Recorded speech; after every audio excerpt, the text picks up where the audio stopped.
Častokrát sa na našej ambulancii stretávame s pacientami, ktorí si prídu dať vyšetriť znamienka.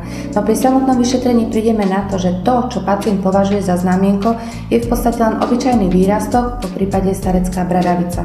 Po dermatoskopickom vyšetrení vieme následne rozhodnúť, či treba danú léziu odstrániť zo zdravotného hľadiska, prípadne si ju pacient želá odstrániť z hľadiska estetického.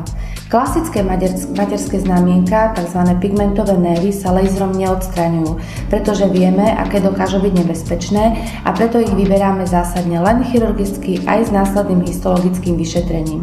Pokiaľ však ide o neškodnú léziu, ktorá nevykazuje známky klasického znamienka, je najideálnejšie ju odstrániť laserom. CO2 laser je laser, ktorým na našej klinike odstraňujeme znamienka.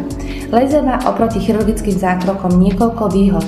Jeho použitie je rýchle, nenáročné, môže sa vykonávať bez lokálnej anestézy, aj keď u nás ju radšej používame, pretože je to menej bolestivé pre pacienta. Po zákroku vznikne len jemný povrchový defekt, popáleninka, ktorá nekrváca, následne vznikne chrasta a po odlúčení chrasty nevzniká jazvička. Celý tento hojivý proces trvá približne 5 až 7 dní. Pacient bezprostredne po zákroku môže bez problémov športovať, chodiť do práce a sprchovať sa.